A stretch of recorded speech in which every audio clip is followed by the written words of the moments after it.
जय हिंद दोस्तों। आज हम बात करेंगे हमारे पहलवानों की जो भारत के लिए बहुत मेहनत करते हैं और मेडल लेकर आते हैं, और उन मेडल की वैल्यू एक भाजपा के सांसद के द्वारा 15 रुपए बताई जाती है। उस पहलवानों के साथ उस भाजपा के सांसद के द्वारा गलत तरीके से व्यवहार किया जाता है, उन्हें छेड़ा जाता है, और यहां तक एफआईआर में दर्ज है कि उनकी ब्रेस्ट को भी छुआ गया, उनके पेट पर हाथ फेरा गया। तो इतना गलत तरीके से इन लड़कियों के साथ उसके द्वारा दुर्व्यवहार किया गया। इन पहलवानों की एक ही मांग है कि इसकी तुरंत गिरफ्तारी होनी चाहिए, लेकिन अब तक यह गिरफ्तारी नहीं हुई। जब जनवरी में यह पहलवान जब धरने पर बैठे, उस वक्त उनके साथ केंद्रीय खेल मंत्री अनुराग ठाकुर की एक बार मुलाकात हुई, लेकिन कोई बात नहीं बनी। उस वक्त एक कमेटी बनाकर सरकार ने अपना पल्ला झाड़ लिया। जब 3 महीने का वक्त हो गया और वक्त आया अप्रैल महीने का, तो अप्रैल 2023 में यह सभी पहलवान वापस दिल्ली के जंतर मंतर मैदान पर आकर धरने पर बैठे, और उस वक्त उन्होंने सभी पार्टियों से और सभी दूसरे नेताओं से और आम नागरिकों से समर्थन मांगा कि हमारे साथ आकर आप धरने में जुड़ जाइए। लेकिन वहां पर क्या हुआ, जब जनवरी में वह लोग धरने पर बैठे थे, उस वक्त उन्होंने किसी से भी मदद नहीं मांगी थी, क्योंकि उनका साफ कहना था कि इसमें राजनीति नहीं होनी चाहिए। अब 3 महीने बाद जब सत्ता पर बैठी भारतीय जनता पार्टी के द्वारा कोई भी निर्णय नहीं लिया गया, उसके बाद उन्होंने दूसरे लोगों से समर्थन मांगा। अब समर्थन मांगने पर बहुत सी पॉलिटिकल जो विपक्षी पार्टियां हैं, उन्होंने यह पहलवानों को समर्थन दिया। और सबसे ज्यादा समर्थन जिस वक्त जो कृषि कानून पारित हुए थे और जो हमारे फार्मर से उन्होंने जो आंदोलन किया था, उनसे जुड़े जो भी नेता थे, उन्होंने सबसे ज्यादा इन पहलवानों को समर्थन दिया। और इसमें जो खाप पंचायतें करनी थी वो अलग अलग जगह पर की गई और सरकार को घेरने की कोशिश हुई। लेकिन इस बीच क्या होता है, 28 मई को पुलिस की तानाशाही को देखते हुए, आपको स्क्रीन पर फोटो दिख रहे होंगे, पुलिस ने इन सभी पहलवानों को जंतर मंतर से पकड़कर गिरफ्तार किया, और उन्होंने वहां पर जो सुविधाएं उपलब्ध की थी वह सब गवर्नमेंट ने वापस ले ली, और पुलिस ने अपना जो तानाशाही वाला रुख अपनाया, वहां से पहलवानों को भगा दिया गया। अब यहां से ही सब पूरी बात शुरू हुई। जब यह बात जो हमारे कृषि वाले जो नेता थे उनको पता चली, तो अलग अलग जगह पर खाप पंचायतें बुलाकर इन लोगों के साथ खड़े रहने का फैसला लिया गया, और सरकार को 9 जून तक का वक्त दिया गया कि इन पहलवानों के साथ बातचीत से अगर कोई हल निकलता है तो निकालने की कोशिश की जाए। लेकिन अब यह दिखाई दिया कि जब मणिपुर से गृह मंत्री वापस दिल्ली लौटे, तो गृह मंत्री के साथ इन पहलवानों की एक मीटिंग करवाई गई। उस वक्त पहलवानों ने स्पष्ट मांग की कि जो इससे जुड़ा अपराधी और भाजपा का सांसद है बृजभूषण शरण सिंह, उसकी तत्काल प्रभाव से गिरफ्तारी होनी चाहिए। लेकिन इसमें किसी भी तरह का गृह मंत्री ने दिलचस्पी नहीं दिखाई। गृह मंत्री ने एक बात स्पष्ट की कि जो कानून अपना काम कर रहा है और आपको न्याय मिलेगा। लेकिन अगर आप समझ लीजिए, मैं भी खुद वकील हूं, एक बात ध्यान में रखिए, अगर किसी के ऊपर पॉक्सो कानून के तहत कोई अपराध दर्ज होता है, एफआईआर होती है, तो तत्काल प्रभाव से इस अपराधी को गिरफ्तार किया जाता है। लेकिन इस केस में 4 महीने हो गए, लेकिन जो अपराधी है भाजपा से जुड़ा सांसद है और कुश्ती संघ का भी वह अध्यक्ष था, लेकिन अभी पिछले थोड़े दिनों में कुश्ती संघ को बर्खास्त कर दिया गया, तो सभी का पद चला गया है। और आने वाले दिनों में इसमें इलेक्शन भी होने वाले हैं। इससे जुड़ी बात भी हम इस वीडियो में आगे करेंगे। लेकिन बात कहां पे हुई, गृह मंत्री ने बताया कानून अपना काम करेगा। अब बात आती है पहलवानों की। पहलवान वहां से वापस लौट गए, और उसके बाद दूसरे दिन न्यूज में फैला दिया गया कि जो पहलवान है वह अपनी नौकरी में वापस लौट चुके हैं। और पहले भी आपने देखा होगा कि गोदी मीडिया इन पहलवानों को समझा रहा था कि आपने देश के लिए मेडल लेकर आए, वो बहुत अच्छा किया, लेकिन गवर्नमेंट ने भी आपको उसकी जगह पर नौकरी दी है, रेलवे में नौकरी दी है, तो आपको भी आपका फर्ज निभाना चाहिए। इसी बात को देखते हुए किसके आदेश पर हुआ, लेकिन यह न्यूज में फैला दिया गया कि अपने धरने से सभी पहलवान वापस अपनी नौकरी पर लौट चुके हैं, और इस तरह से इन पहलवानों के आंदोलन को भंग करने की कोशिश मीडिया के द्वारा और जो आईटी सेल है, पॉलिटिकल आईटी सेल, उसके द्वारा हो रहा था। लेकिन शाम होते होते ही साक्षी मलिक और बजरंग पुनिया इन दोनों ने मीडिया में आकर स्पष्ट कर दिया कि हमने जो नौकरी पर हम हाजिर हुए थे, क्योंकि इन लोगों के पास गैजेटेड अफसर का पद है, तो बहुत सी फाइल ऐसी होती है कि उनकी साइन नहीं करने से वह फाइल रुक जाती है।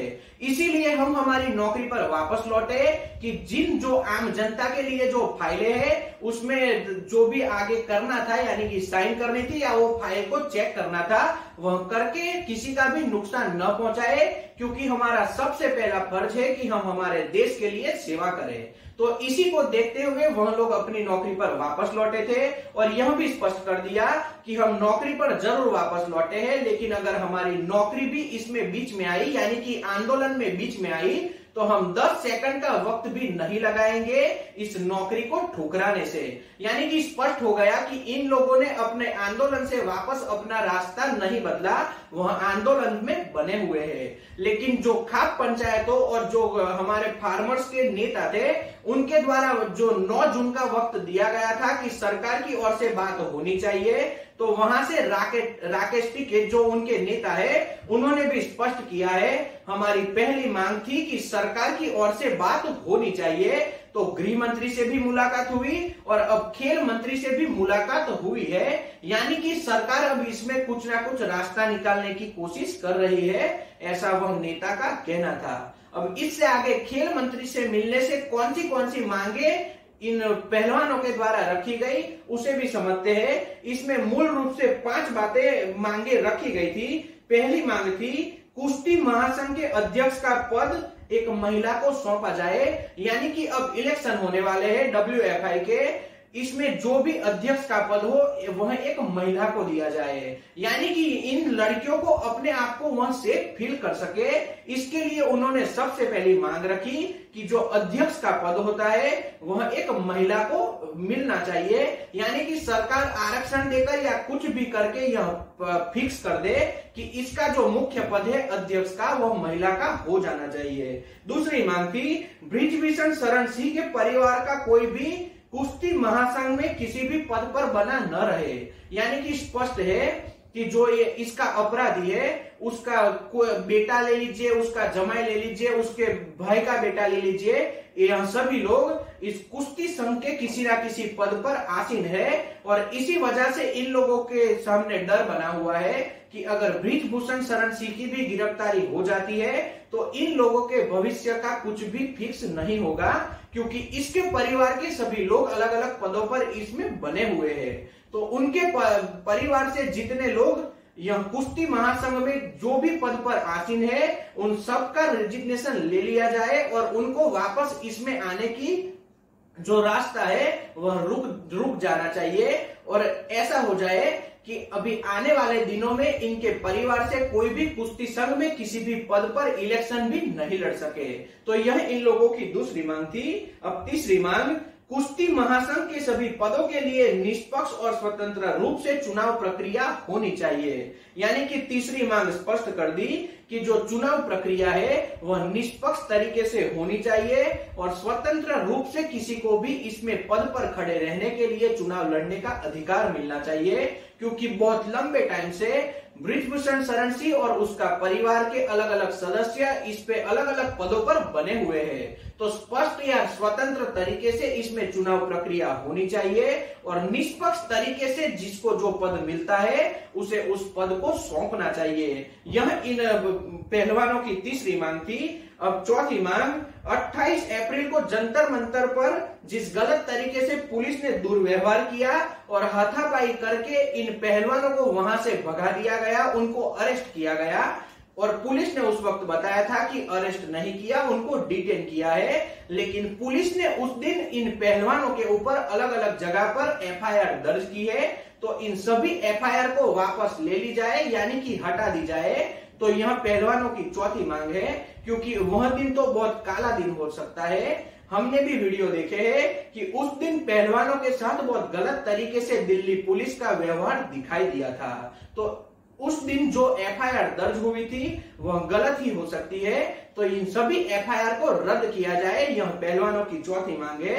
और पांचवी मांग जो मुख्य और पहले से पहलवान मांगते रहे हैं कि ब्रिजभूषण शरण सिंह की तत्काल प्रभाव से उसे गिरफ्तार किया जाना चाहिए। लेकिन जनवरी से लेकर जून महीना हो गया, लेकिन अब तक उसकी गिरफ्तारी नहीं हुई और उसका संसद सभ्य का पद भी बना हुआ है। लेकिन ऐसे जब पॉक्सो के जो गुना रजिस्टर होता है उसमें उसकी तत्काल प्रभाव से गिरफ्तारी होनी चाहिए थी, लेकिन गिरफ्तारी नहीं हुई। अब इसके आगे का पहलू समझते हैं। ब्रिजभूषण शरण सिंह की गिरफ्तारी नहीं होने के लिए इसमें कौन कौन से नुकसान हुए। जब कोई भी अपराधी जिसके ऊपर कोई पॉक्सो जैसी धाराओं में मुकदमा दर्ज किया गया है और उसकी गिरफ्तारी नहीं होती, तो ऐसे में उस केस के ऊपर इसकी कोई ना कोई इफेक्ट दिखाई देती है। और इस केस में भी शायद हमें यही लग रहा है, क्योंकि अपराधी जब बाहर है और वह बाहुबली टाइप का एक नेता है, तो ऐसे में हमें ऐसा लग रहा है, लेकिन हम इसकी पुष्टि नहीं करते। लेकिन क्या हुआ, जब 164 के बयान देकर एक लड़की ने पॉक्सो की धाराओं के तहत इसके ऊपर एफआईआर दर्ज करवाई थी, उस लड़की अब अपने पापा के साथ वापस मैजिस्ट्रेट के पास गई और 2 दिन के पहले ही उस लड़की ने अपना बयान बदलवा दिया। यानी कि साफ हो गया कि उस लड़की के साथ किसी भी गलत तरीके का व्यवहार ब्रिजभूषण शरण सिंह की ओर से नहीं किया गया। और अपराधी को एक तरीके से देखे तो उसके ऊपर से अब पॉक्सो की धाराएं हट चुकी है। और अब अभी 3-4 घंटे पहले ही न्यूज आए कि अब जो लड़की थी, जो नाबालिग थी, उसके पिता बता रहे हैं कि उनकी लड़की को और उनको गुस्सा आ गया था, इसीलिए उन्होंने एफआईआर दर्ज करवाई थी। तो एक तरीके से देखिए, जब अपराधी किसी भी केस में बाहर रहता है तो किस तरह से साक्ष्यों को बदल सकता है, अपने ऊपर जो मुकदमा दाखिल किया गया है उसे वह किस तरह से घुमा सकता है, और जो भी उसके ऊपर केस होता है उस केस से बचने के लिए कौन से पैतरे रचे जाते हैं। तो इस बात को हमें समझना होगा। अगर केंद्र सरकार ने पहले से इसमें दिलचस्पी दिखाई होती और जनवरी में जिस तरह से एफआईआर दर्ज करने की मांग रखी गई थी, अगर उस टाइम पर एफआईआर हो चुकी होती, अपराधी को गिरफ्तार कर लिया गया होता, तो इस तरह से इस केस में जो जिसके ऊपर आरोप लगे थे और जिन लड़कियों ने आरोप लगाए थे, उसमें जो नाबालिग लड़की थी, उस लड़की ने अब अपना बयान बदल दिया। तो एक बात साफ है कि किसी भी केस में अगर अपराधी बाहर रहता है तो इस केस में छेड़छाड़ होने का बहुत ज्यादा खतरा रहता है, और इस केस में भी हमें यही लग रहा है। तो आज के वीडियो में हमने 2-3 बातें जो महत्वपूर्ण थी वहां आप लोगों के सामने रखी है। अगर आपको यह विश्लेषण पसंद आया हो तो वीडियो को लाइक और शेयर कीजिए और चैनल को सब्सक्राइब कर लीजिए, ताकि आने वाले वीडियो का नोटिफिकेशन आपको तुरंत मिल सके। तो आज के वीडियो में इतना ही। जय हिंद।